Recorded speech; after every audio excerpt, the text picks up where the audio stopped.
is like what you talk about, not just Trump, but Project 2025 and all. This is what we're looking at, is just a justice system that's just out for vengeance against people you don't like politically, against liberals, basically, right? Yeah, exactly. I remember a recent case where something happened with Barron Trump. You know what? All the things run in together to me. Yeah. I don't remember exactly what happened, but something was going on with Barron Trump in the news, Yeah. and some people on Twitter were saying things about Barron Trump. And the Republicans went absolutely bananas, started crapping their cages all over the place. And these guys actually went after Hunter Biden, Joe Biden's son, in order to get at Joe Biden. I mean, this is the centerpiece of this entire prosecution. Yeah. And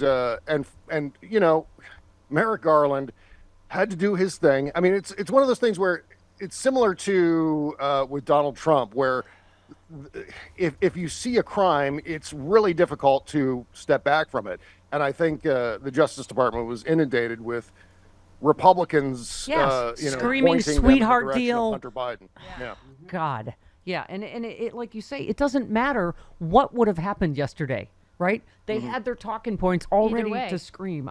Are you quoting Chris Wallace or Nicole Wallace here on Maybe Nicole. It's Okay. usually Nicole. usually yeah. Nicole. Because you just set an example. This is how it's done.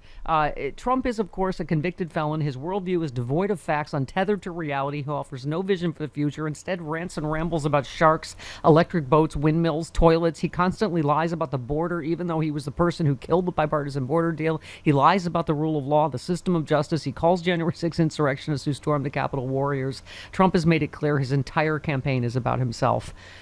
Yeah, which is brilliant and Yeah. so well said, because this is the sort of thing that I think most of the political press should be saying. I mean, you could say most of that in a completely objective way. You don't have to. There's very little actual opinion in what Nicole Wallace was saying in that quote.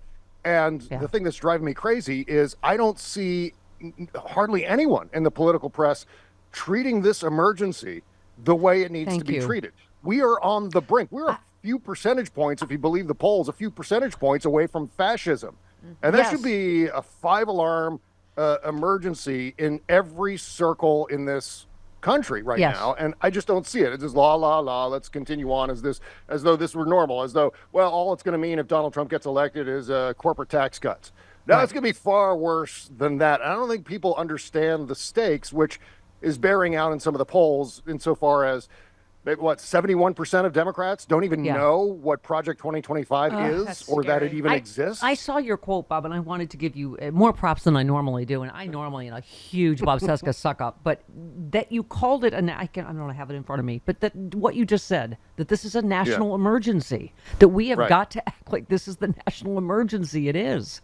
Despite how numbing. I mean, you talk about all over the place. The new poll: most Americans could not support an elected official who supports banning abortion, IVF, or contraception. And you said, how do pollsters square these results with the Biden versus Trump polling? Seems like a bunch of voters are either confused, lying to someone, or the polls are screwy. Yeah, Right? It's got to be that. I don't know. I think it's primarily, look, if your kid is coming home after school every day and going, I don't know anything, and pointing to the wrong capitals of the states and there's all the regular kid stuff when they're not paying attention or their teachers are bad. So it's one of those things. Either people are just not paying attention, they just don't care enough to stare at this crisis in the face, or the political press isn't doing their job to inform the public of this very real threat to democracy. I mean, it is the biggest threat to democracy that we have faced in God. I mean, I don't know, even if the maybe certainly since World War II, which was all the way over in Europe, and now we're looking at a similar kind of threat, which of course was illustrated on the D-Day commemoration, But- right here in the United States. But Bob, don't get happy, Cesca. Let me ask you something. You also retweeted Vote Hub. Election day votes from all 20 precincts in Monroe County, Ohio, now in 35% swing left from 2020 here. This is what we keep seeing in real election after real election, is when people actually vote, right? And I just did a couple polls yesterday. That being said, all polls are BS this early, right, Chris? Unless I like them, and then I'm going to report them. But all these panic stories we get. Young people aren't going to vote for. Jewish people are going to, because of Gaza. And he's up the exact same amount with Jewish voters he was in 2020 by 30 points.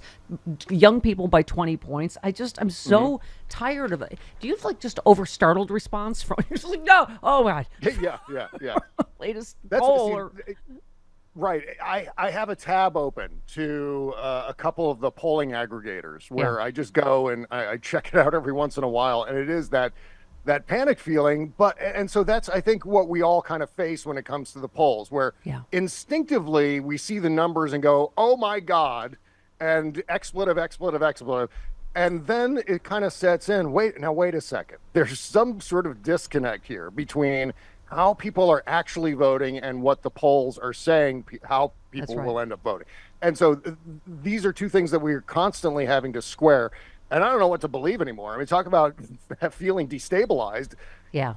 We're all accustomed to having a sense that, we're able to take a temperature in terms of where this election is going, or any election, but we can't really do that now. I think that makes us feel less stable. Yeah, but we've just never, I think, had a moment in time, a confluence like this. And to your point, you retweeted Aaron Rupar, our friend, who said, I gotta say, when I was pondering the future of American politics after Biden's inauguration in 2021, Trump running neck and neck as the GOP nominee in 2024 based on nostalgia for 2020, while Biden presides over historically strong job market, was not something I saw coming. And you just said disinformation in the great American memory hole. I mean, we have never been up. It's not, I said yesterday, but you can't call it disinformation. It's just a wall of lies. Trump, Truth Socialed that he's the one that got $35 insulin. Like it goes on and on. They just, it is lie after lie after lie. And 2020, like we keep saying, nobody was working. We were wiping our ass with coffee filters. You couldn't leave your house. Like, how could there be any nostalgia for 2020, right? Yeah. And, one of the lies, and this is a great example, an excellent illustration in terms of how the disinformation, the propaganda machine works on the Trumpism side, on the MAGA side. And there was this thing on Facebook that happened where this poster, this prankster, went onto a thread and said that he was the cousin of a juror. And this was the day before the verdict was handed down in New York City in the Trump criminal trial. And he said, Trump is going to be guilty. That my cousin, the juror, told me that Trump is going to be found guilty. And so that touched off this huge controversy, because then Judge Merchan had to contact the attorneys and say, okay, we got to talk about this, because I don't know what this is all about. What's going on here? And it was almost immediately debunked. I mean, as soon as that letter went out, I think while the letter from Judge Merchan was going out, the actual prankster went on and said, "Nah, that's not real. I'm just, I told you I'm an S poster." Right. Yeah, exposed himself. And but still, Donald Trump, 24 hours later, was still screaming mistrial on Truth Central. Yeah. And so they're running with that. They don't care if it's true or not. It works. They're in business to sucker all of the rubes out of their money. This is the entire business model of Trumpism, and the far right now is to act like traveling faith healers and speaking of the media, Steve Martin's character in Leap of Faith. Yes. Wow. You retweeted. Good reference. Yeah, that's a great reference. I pulled that movie out of my memory bank. Nerd. Yeah. Okay.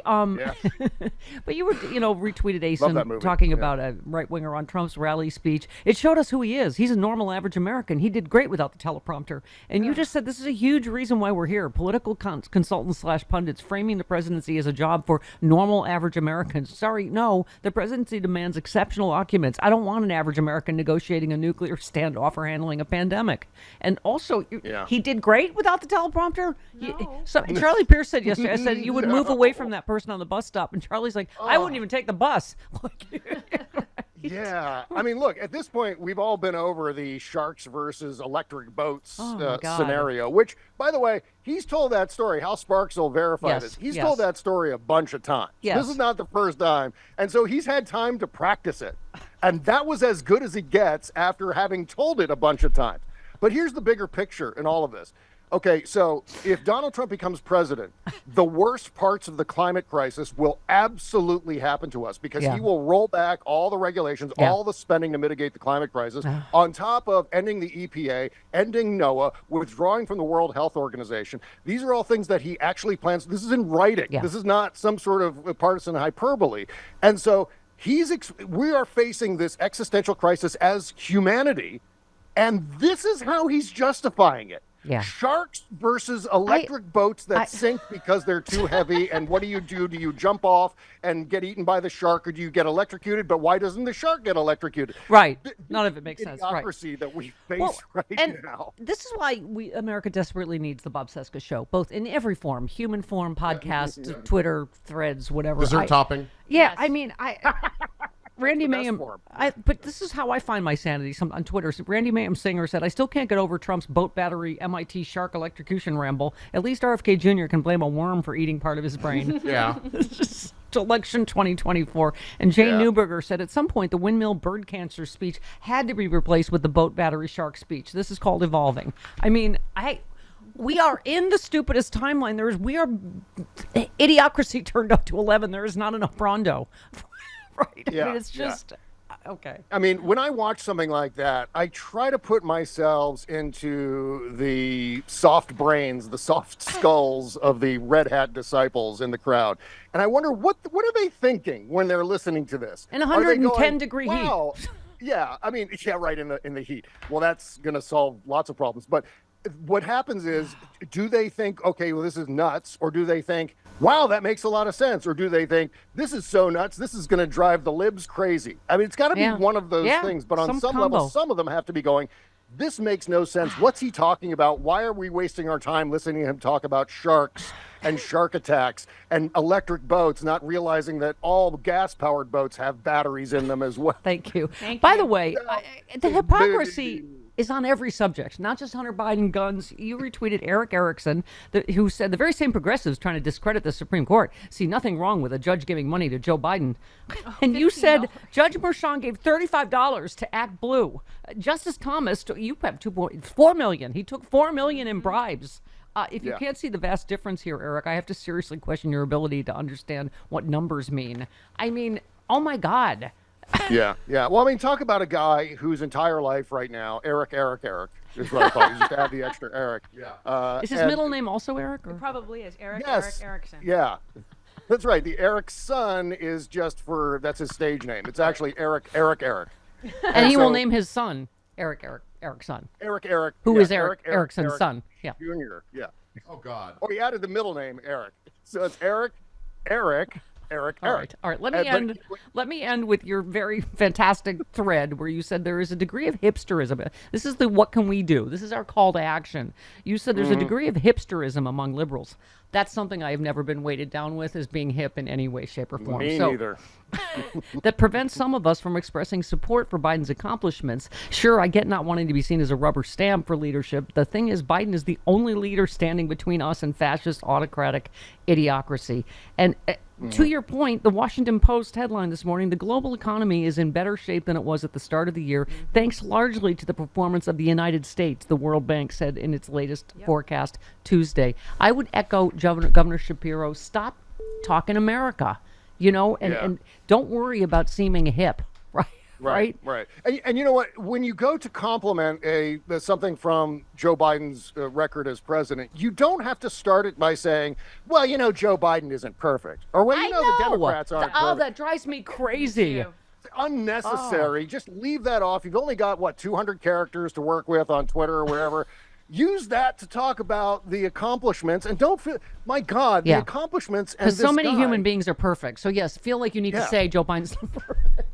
Okay. Right. And it's true that Joe Biden is the only human being standing between us and the abyss and fascism. And so therefore, we need to act accordingly. And yes, we will get back to a place where we can criticize our leadership and not have to worry about everything ending, including democracy and eventually humanity due to the climate crisis. Bob, I'm sure these undecided voters are making your head explode like mine. When you go like, oh, well, I'm not going to vote for Trump, but I don't know about Biden. Understand, Every if you do time. anything but vote for Biden, you are putting Trump back in office. If you stay Yeah, home, yeah. if you vote for RFK Jr., if you vote for Jill Stein, that's anyway. Okay.